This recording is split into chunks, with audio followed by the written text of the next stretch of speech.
Halo, Hai. apa kabar teman-teman semua? Seri-seri kita. Mohon maaf lahir batin. Oh, Ya, selamat Lebaran. Lebaran sudah selesai. Sudah Iya, Lebaran sudah selesai, sudah selesai. kembali ke kantor, Iya, betul, sudah betul. kembali Dampak kuliah, ekonominya kerja. Lebaran sangat luar Sudah, biasa, ya. Van. Semua pasar saham jatuh, Indonesia enggak, karena Karena masih tutup. tutup. Masih tutup. Karena masih tutup. Ya, efek Lebaran di mana Lebaran terlalu dekat dengan tanggal gajian normal adalah pada satu Lebaran lu baru gajian, terus baru dapat THR, jadi berasa kaya sekali.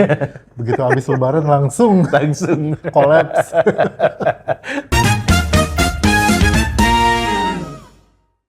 Kita masih di Indonesia, masih ngobrolin tentang Indonesia. Bersama saya Harnas. Saya Franky Teoria, dan kita masih akan bahas tentang topik-topik terkini. Topik terkini. Oh, ya, Terima maksudnya, kasih buat yang udah nonton dan yang udah jadi, buat komen-komen ya. seru nih, jadi karena kita sekarang bahasnya nggak random ya, tapi Iya. isu-isu terkini kayaknya viewers lumayan. Iya, lumayan.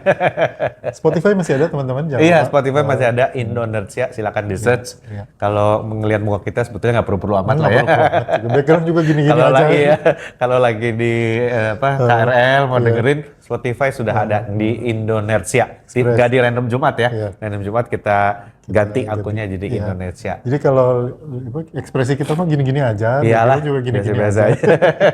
Gunung Fuji masih di belakang. Nah, Oke. kita mau bahas apa nih, Van? Ini yang lagi rame aja lah sekarang, kan kita tadi bahas info terkini gitu ya, atau situasi terkini. Gue tuh pengen bahas tentang gebrakannya Trump yang Oke. baru, yaitu tentang pemberlakuan tarif dagang Tarif. terhadap Indonesia. Iya. Indonesia bukan Indonesia, dunia diambang perang tarif katanya. Oh, gitu. Indonesia kena 36% kalau salah. Ya, Iya. 36% Nah Indonesia itu kena. makanya, karena begitu gue masuk dalam rentang waktu 3 hari itu, gue sudah mendapat pertanyaan lebih dari 3 orang. Pertanyaannya semua sama. Sebenarnya itu teh apa? Satu. Yang kedua, apa dampaknya buat Indonesia? Buat Ya. bukan buat Indonesia aja sih sebenarnya. Apa dampaknya buat kita rakyat jelata ini gitu. Iya. Nah itu, gue pikir gue menjelaskan apa yang gue bisa jelaskan, tapi kayaknya gue inget-inget, kayaknya lu dagangnya luar negeri ya, ekspor impor kan. Kita ngobrol di sini aja udah sekalian. Iya, Jadi iya. teman-teman yang di rumah juga kalau paling nggak ada perspektif lah sebenarnya itu teh apa, dan apa dampaknya untuk kita tuh maksudnya ya rakyat biasa inilah Iya. gitu ya. Kalau buat apa dampaknya buat Indonesia, ya kegedean lah. Iyalah.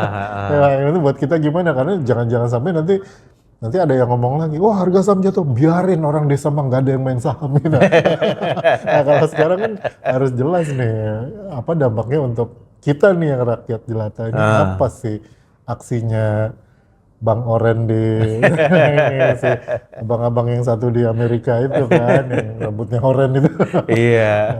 Dan itu pas lagi Lebaran lagi kan. Iya, makanya. Dia ngumuminnya juga Kamis malam. Kamis malam itu sengaja tuh karena Jumat kan sahamnya masih buka. Jadi reaksinya bisa cepat. Kalau dia ngumumin Jumat, reaksinya Senin kan, agak lama. Dia ngumuminnya Kamis malam. Dia sebutnya sebagai Liberation Day gitu ya.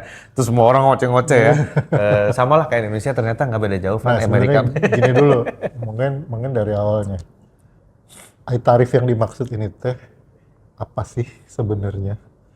Soalnya lu jual barang nih ke Amerika sekarang, lu jual apalah misalnya, jual baju lah gitu ya. Lu mengekspor, lu punya bisnis di sini, lu mengekspor baju ke Amerika gitu. Misalnya nih, seharga misalnya $100 lah gitu, Ya. satu biji. Apa maksudnya dengan tarif yang Trump tetapkan ini? Sebetulnya logikanya dia itu adalah dia mencoba mengembalikan manufacturing itu balik ke Amerika, Pak. Iya. Jadi kalau barangnya diproduksi kalau Indonesia istilahnya TKDN lah, Iya, iya. tingkat komponen dalam Dalam negeri negeri, gitu ya. kan. Makin tinggi TKDN-nya, maka murah. makin murah barangnya. Kalau TKDN-nya rendah atau build up, itu pajaknya lebih tinggi. Nah, pajak itu yang disebut tarif itu sebetulnya. Poinnya kayak gitu ya, Ini semua jadi semua negara tuh mengaplikasikan, Indonesia apalagi banyak tarifnya gitu kan. Misalnya ketika pemerintah mau mendorong mobil listrik misalnya, kan tadinya motor listrik tuh kena tarif. Iya. Tarifnya diturunin gitu. Jadi harganya jadi lebih murah gitu misalnya. Jadi tarif itu sebetulnya setiap negara melakukan itu dan tujuannya tuh untuk memproteksi industri lokalnya. Jadi tarif itu kan yang bayar importirnya ya berarti. Yang Importir bayar di sananya. sebenarnya di bukan. negara tujuan. Sebenarnya yang bayar konsumennya. Ya, Itu masalahnya di situ. Iya. Pada akhirnya si importir akan mengenakan harga kepada konsumen. Betul. Tapi yang nyetor duitnya ya si importirnya, tapi yang bayar ya customernya ya kan. Artinya kalau misalnya ketika kayak tadi lo jual barang 100, harga biasanya orang Amerika beli baju yang gua ekspor ini 100, karena sekarang si importirnya misalnya kena tambahan tarif, misalnya berapa, $30 atau $20 gitu. Si $20 ini pasti akan masuk ke harga jual dong. Masih masuk ke harga jual, betul. Jadi dia pasti akan masuk ke harga jual. Cerita awalnya gitu ya? Iya, makanya yang dikhawatirkan oleh rakyat Amerika adalah sekarang terjadinya inflasi kan. Karena harga barang semua akan naik, karena Amerika itu sudah nggak jadi manufacturing base lagi.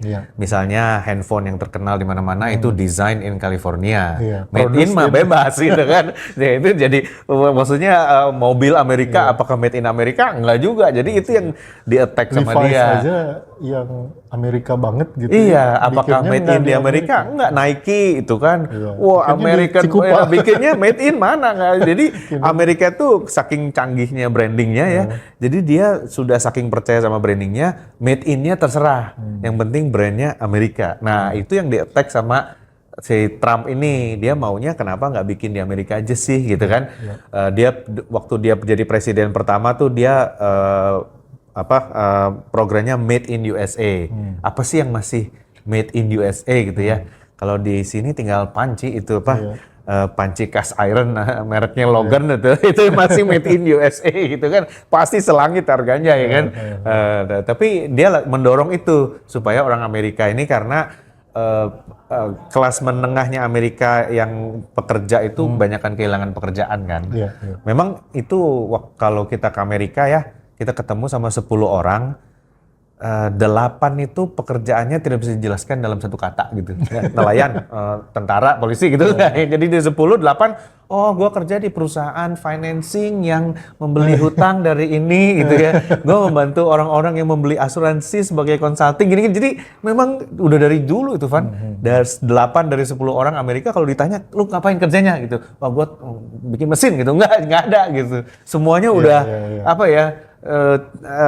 susah dijelaskan pekerjaannya, karena pekerjaan yang simpel-simpel itu pada diambilin sama negara-negara lain gitu, dengan dalih cost-nya lebih murah gitu kan. Dan Amerika kan tadinya dia tidak menerapkan tarif terlalu banyak, jadi dia bebas-bebas saja gitu. Nah sekarang sama Trump diterapkan tarif itu. Berarti kan berarti kalau kayak gitu mah yang rugi konsumen di Amerika, itu orang Amerikanya sendiri. Betul, tapi gini, yang harus dicek adalah berapa banyak kita ekspor barang ke Amerika. Ini kalau dari sisi Indonesia. Dari sisi Indonesianya. Ini kalau dari sisi konsumen lah, si orang Amerikanya. Jadi kan dia tadi yang lo bilang kan, harga-harga bakal naik dong. Gitu. Harga-harga bakal naik, dan kalau barangnya simple kayak baju gitu ya, itu relatif lebih simple karena baju itu bisa dibuat di satu pabrik gitu. Ya, yang pusing itu adalah mobil misalnya. Mereka kan tidak punya konsep TKDN. Wah ini Amerika ketinggalan sama Indonesia ini. Jadi dia bilang pokoknya harus made in Amerika aja gitu. 100%. Seban-bannya, sepelek-peleknya, sebaut-bautnya. Nah, satu mobil walaupun mereknya Chevrolet, itu kan macam-macam. Ada yang karburatornya dibikin di Meksiko, ada yang blok mesinnya dibikinnya di mana. Jadi AC-nya Denso. Iya, AC-nya Denso, apalagi di perbatasan Kanada, makanya yang pertama kali mencak-mencak adalah yang berbatasan langsung sama Amerika, karena kan dia perbatasannya deket. Jadi ban bikin di sana, mesin bikin di sini, karburator bikin di sana, aki bikin di sini, ujung-ujungnya satu mobil itu jadi campur-campur kan. Nah, begitu ditarifin, pertama pabriknya akan bingung karena dua-duanya pabrik itu kan punya dia juga, punya Chevrolet juga. Jadi tadinya Amerika tuh invest di luar negeri, pabriknya punya Chevrolet, tapi made in Kanada gitu kan misalnya. Nah begitu Kanada ini nggak boleh naikin tarifnya, cost-nya jadi naik kan. Dan dia nggak bisa tiba-tiba, oh besok gua cari pabrik di Amerika lah. Nggak ada kapasitasnya. Di Amerika udah nggak ada yang barang orang yang bikin barang itu misalnya gitu ya. Jadi kayak yang bikin baju gitu ya. Garment, istilahnya garment. Indonesia aja garment udah berkurang jauh, Van. Karena garment itu lari ke negara-negara yang cost-nya lebih rendah lagi kayak Bangladesh gitu. Jadi industri itu memang mereka menganggap itu natural. Pertama-tama lu kasih ordernya ke negara sendiri. Tapi ketika negara sendiri labor cost-nya naik, ya, lu kasihlah ordernya ke negara lain sambil bantu dia lah, gitu kan. Ya, nanti naik lagi. Nah, Indonesia udah mengalami berkali-kali tuh garment itu dulunya banyak, sekarang berkurang karena cost kita juga udah naik, gitu kan. Larinya kemana? Bangladesh misalnya gitu. Nanti dari Bangladesh lari lagi gitu. Indonesia aja kan udah geser ya dari Cikarang terus ke Jawa Tengah gitu kan ya. Iya, betul, gitu. Betul. Dari Cikarang. Di antar negara sekarang Iya, pindahnya. sekarang pindahnya antar negara. Ya kalau negaranya kecil, mau nggak mau pindahnya antar negara kan. Jadi di Amerika itu konsumen akan naik harganya. Iya. Dan kalau gitu juga berarti apakah tujuan dia mendorong industri dalam negeri itu realistis kalau kayak gitu? Kan lu nggak punya barang juga, kayak misalnya lu mesti bikin ban di sini, lu kan nggak nanam karet. Nah, gitu, kayak gitu. Gini, jadi memang sama lah ya, Donald Trump ini kan orang bisnis. Ini kurang asem juga nih kalau presidennya orang bisnis. Beda Pak Jokowi juga dulu orang bisnis kan. Jadi begitu dia jadi presiden, yang difokusin hambatan dia waktu bisnis apa sih? Pertama, aduh ngirim mahal, dia bikin jalan tol kan gitu kan. Kedua, izin susah, dia bikin OSS gitu kan. Biar gimana presiden itu pasti ya yang diterapkan adalah pengalaman pribadi dia. Dan Donald Trump ini kan orang bisnis. Bisnisnya properti, dia punya merchandise juga, dia punya baju merek Trump, dia punya jam merek Trump. Jadi dia tahu bisnis ini. Sebenarnya kenyataannya itu, dan ini memang karena kenyataan ya, barang di Amerika itu lebih mahal daripada di seluruh dunia tempat yang lain, Van. Barang yang sama. Mesin dari Italia nih sama-sama. Di Indonesia harganya $1 juta misalnya gitu ya, 20.000 botol per jam gitu. Tapi barang yang sama kalau dijual ke Amerika harganya akan 2 juta. Kenapa? Karena orang Amerika seneng barang mahal aja. Gitu loh. Jadi konsumennya merasa, gue mau beli barang nih, tolong tawarin gue yang mahal dong, gitu. Jadi ini nggak ada urusan, ini belum ada urusan tarif dan pajak dan lain-lain. Belum, dikasih harga gede. Udah dikasih harga gede. Lu cek aja deh, semua barang kalau jual ke Amerika itu pasti lebih mahal daripada belahan dunia lainnya. Karena konsumennya buying power-nya kuat dan mereka mau bayar mahal. Beda dengan di Indonesia gitu kan. Kalau Indonesia itu challenge-nya harus murah dan bagus. Kalau di Amerika enggak, karena dia nggak mau murah, justru mau yang paling mahal gitu. Gue inget dulu di Cina ngobrol sama pedagang jam palsu, ya kan? Karena gue sering ke market, second hand market, gue ngobrol-ngobrol, dia bilang paling enak jualan sama orang Amerika. Kenapa? Gue bikin jam palsu nih, ya, lu kan nawar, beli paling $10 gitu. Orang Amerika begitu gue tawarin ini berapa? $200. Loh, di Amerika ini 1.000, katanya gitu. Dibeli sama dia, katanya gitu. Because they have so much money, katanya gitu loh. Nah, jadi orang emang udah biasa jual mahal kan? Iya, jadi harga di Amerika barang-barang nih itu selalu lebih mahal daripada di belahan dunia lainnya. Nggak ada urusannya sama pajak tarif. Nggak ada urusannya sama pajak tarif gitu. Nah, si Trump menurut gua nih ya, dia melihat itu. Dia melihat, kenapa gua harus bayar lebih mahal gitu loh. Kenapa nggak, jadi margin kan ada marginnya gede nih. Biasanya gini, kalau gue perusahaan Itali, gue jual ke lu $1 juta, lo udah dapat untung dong. Iya betul. Kan? Terus gue jual ke Amerika seharga $2 juta. Iya. Tapi untung gue adalah untung gue ke lu ditambah $1 juta lagi. Iya kan? Betul. Itu untungnya ditambah $1 juta lagi. Nah sekarang Trump mikir, daripada $1 juta ini semuanya lari ke manufacturer-nya, gue ambil aja sama pemerintah, gue terapin aja tarif 50%. Jadi dari barang harusnya harganya $1 juta, gue jual di Amerika 2 juta, tapi 500.000 lu bayar tarif. Gitu. Dan gue ngeliat ya, tarif yang diterapkan itu nggak 120%, gitu loh, ngerti nggak? Dia mengambil angka itu 40%, 30%, 40%. Ya segitulah rata-rata, menurut gua ya, orang Amerika itu bayar lebih mahal dari bagian lain di dunia. Jadi dia ambil marginnya, dia nggak bilang bahwa gua akan kasih tarif 200% gitu ya. Kalau dikasih 200% mah mati, nggak bakal bisa jualan gitu. Gue jual ke Amerika 2 juta biasanya, marginnya $1 juta itu buat gua semua biasanya kan. Betul. Sekarang karena importir gua mesti bayar harga lebih gitu ya, artinya gue potong harga gue ke importir gue di Amerika lebih murah supaya si importir tetap bisa jual ke customer 2 juta. Dengan harga sama, betul. Dengan harga sama, tapi marginnya si importir berkurang, uangnya diambil sama pemerintah dalam bentuk tarif itu. Itu Itu dilakukan sama Indonesia juga Tapi kan sebetulnya. bisa aja gue bilang, ya udah pokoknya dari gue tetap 2 juta. Lu mau tarif lu bayar importir bayar 30%, berarti harga barang naik dong. Iya, kalau itu Kenapa terjadi, gue nggak mau melakukan itu sebagai penjual? kalau Takut menurut nggak gua takut nggak laku. Karena Amerika Serikat itu market yang sangat lukratif. Orang selalu pengen jualan ke situ. Karena orangnya fair, duitnya banyak, dan memang sumber uang kan Amerika Jadi kan kalau uangnya banyak. kalau ini dari point of view gue sebagai penjual nih ya, gitu. Gue daripada gue pasang harga sama plus tarif, gue lebih baik nurunin margin gue Yes. seharga tarif itu, Yes, supaya importir bayar tarif itu, tapi tetap bisa jual dengan harga yang sama. betul. Kayak tadi baju gue 100, Iya. daripada gue naikin jadi 130 karena ada tarif, gue turunin jadi 70 supaya 30-nya dibayar oleh importir, harga jual gue ke customer Tetap sama. 100. 30-nya itu jadi masuk ke Pemerintah, masuk ke pemerintah Amerika. Dan gue lihat yang akhirnya terjadi adalah negosiasi. iya, Gitu. pasti gitu. Misalnya gue punya margin 80% ke Amerika nih. Ternyata mau ditarifin 40%. Ya udah gue datang ke sana 30 deh.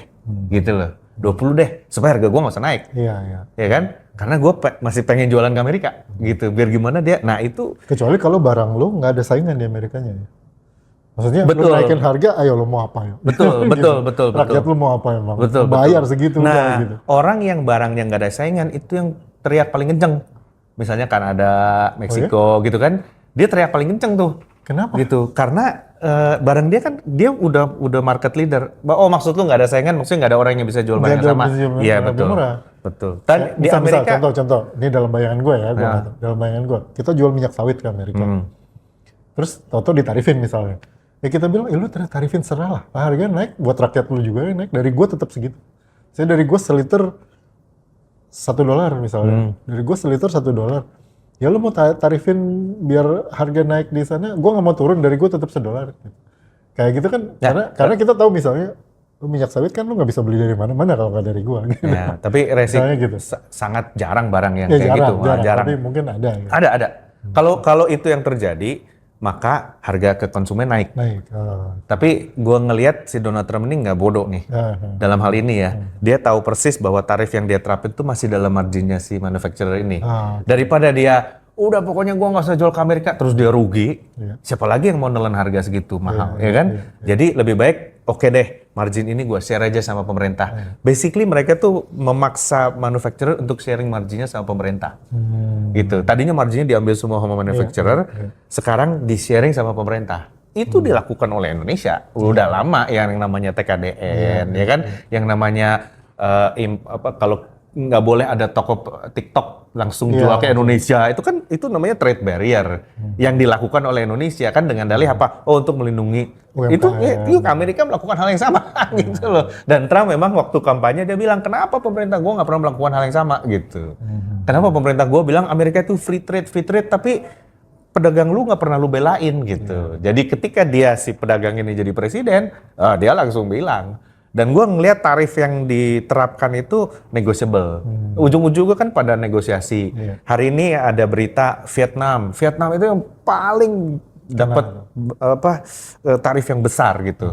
Dan sekarang Vietnam sudah setuju 0% gitu ya kan. Yang diarah itu adalah reciprocal. Jadi kan dia menerapkan tarif itu berdasarkan tarif yang diterapkan atas barang Amerika yang masuk ke Vietnam gitu. Berarti kan pertimbangan paling gedenya adalah berapa banyak lu jual ke gua dan berapa banyak gua jual ke lu, gitu kan? Betul. Jadi kalau pasti dia akan lebih galak ke yang negatif ya. Artinya dia jual kesananya dikit tapi masuk belinya banyak. Iya, gitu. betul. Dia akan lebih galak ke yang kayak gitu. Dia akan lebih galak yang kayak gitu. Dan yang akan dilakukan adalah barang Amerika yang diekspor ke negara itu tarifnya akan diturunin. Sama seperti dia menurunkan tarif barang negara dia yang mau dijual ke Amerika. Negara-negara gitu. kayak, kalau dalam bayangan gue ya, negara-negara kayak Vietnam, bahkan mungkin Indonesia gitu ya, Bangladesh yang kayak gitu yang kita tahu ya, jual kain, jual tekstil, garment segala macam ke Amerika itu pasti jualnya banyak. Sementara barang Amerika yang masuk ke negaranya mungkin nggak gede-gede amat secara value maupun jumlah ya. Betul. Tapi ya itu yang dia lakukan tuh reciprocal, artinya tarif yang diterapkan oleh barang Amerika yang diimpor ke Indonesia akan sama dengan yang diekspor dari tarif yang Indonesia. diterapkan Amerika oleh barang yang diekspor dari Indonesia ke Amerika gitu. Itu namanya reciprocal. Jadi begitu dia nggak bisa ngelebihin dari itu. Nah itu menurut gua si Trump masih cengli, masih apa istilahnya cengli lah, masih ya, oke lah, fair lah gitu ya. Kecuali tiba-tiba Indonesia juga pernah tiba-tiba satu barang dia terapin pajak 200% gitu. Indonesia pernah, itu nggak fair. Semua orang gitu langsung protes di WTO biasanya kan. Itu berarti nggak fair tuh gitu-gitu. Nah Amerika sih tidak melakukan itu. Ini juga makanya nggak, paling tidak dari yang gua baca dan gua tahu mungkin ada tapi gua nggak tahu, nggak ada yang bawa ini ke WTO ya. Ya karena nggak bisa, dia masih apa ya, masih dalam ranahnya fair trade gitu loh. Jadi fair dong. Gua jual barang ke lu, setiap barang yang gua jual, lu terapin 10% tarif gitu kan. Ya pas lu jual barang ke gua terapin 10% juga. Ya kan, itu kan fair gitu. Kecuali kalau lu terapin 10%, gua terapinnya 50%. Itu berarti kan nggak fair gitu. Nah, itu sebetulnya masih fair, makanya nggak ada yang protes ke WTO gitu. Jadi kalau menurut gue sih, ya itulah karena dia pebisnis ya, dia melihat rakyat Amerika kok dimanfaatkan, dia bilang gitu. Jadi dia mau, satu dia mau narik duit. Betul. Yang paling jelas dia mau narik duit. Narik duit ke Lalu pemerintah. yang kedua, buat apa ya, dalam tanda kutip iming-iming ke warganya adalah nanti industri kita akan maju. Iya betul. Karena barang-barang jadi dibikin di Amerika. Lu bisa gitu. dapat kerjaan yang meskipun itu buat gue sangat questionable. Iya betul. Karena betul. lu mau bayar buruh orang Amerika berapa duit gitu ya. Iya kan? betul. Dan resource lu sebagus apa sampai lu bisa bikin pabrik sendiri di Amerika. Betul. Itu ada stand up comedian Dave Chappelle tuh, orang Amerika tuh lucu tuh. We don't want Chinese jobs katanya. I don't want to make the shoes, I want to wear them. Dia bilang. Makanya Gua males suruh ngejahit-jahit sepatu apa, udah biarin aja katanya gitu. Padahal kemarin pekerja-pekerjanya yang orang-orang Amerika Latin, orang-orang udah pada dideportasi. Iya betul. Jadi kita nggak mau bikin sepatu, itu cuma mau pakai kok gitu. Ada kemarin tuh yang sempat ramai tuh ada apa? Konstruksi ya, orang bikin klaster rumah, terus katanya biasanya ada 200 pekerja. Hari itu setelah deportasi semua yang datang cuma 9 orang, terus dia bilang mana orang Amerika ada yang mau nembok gitu? Iya nggak ada. Nah, itu masalah lain lagi tuh. Tapi Tapi industri mereka kan tidak akan bangun secepat itu gitu. betul. Tapi paling enggak duit udah masuk dulu. Duit udah masuk dulu. Duit itu sebetulnya praktek yang dilakukan oleh Indonesia, cuman Amerika tidak menerapkan reciprocal. Jadi tidak menyamai tarif. Karena Amerika bilang kan gue punya duit banyak, kepapalah. Kita fur deh gitu ya. Nah fur ini dicoret sama Trump gitu, ngapain gua fur katanya gitu. Oke, itu dari sisi Amerika. Yang penting nanti kita akan bahas adalah terus apa dampaknya buat kita rakyat jelata ini. Tapi kayaknya di episode berikutnya. Iya, oke. Saya Harnas. Saya Frankel Teoria. Bye. Nggak terlalu banyak lah menurut gua dampaknya ya. Jadi nggak perlu terlalu panik apa gimana. Karena kalau menurut gua dampak sehari-hari itu hampir nggak ada sih. Kalau menurut gua sih justru tarif-tarif ini ya menguntungkan Indonesia menurut gua ya. Biar bagaimanapun orang Amerika itu nggak bisa self sustain ya. Mereka tidak bisa swasembada. Nggak bisa. Mereka sangat tergantung sama the rest of the world untuk mensupply mereka. Betul. Gitu.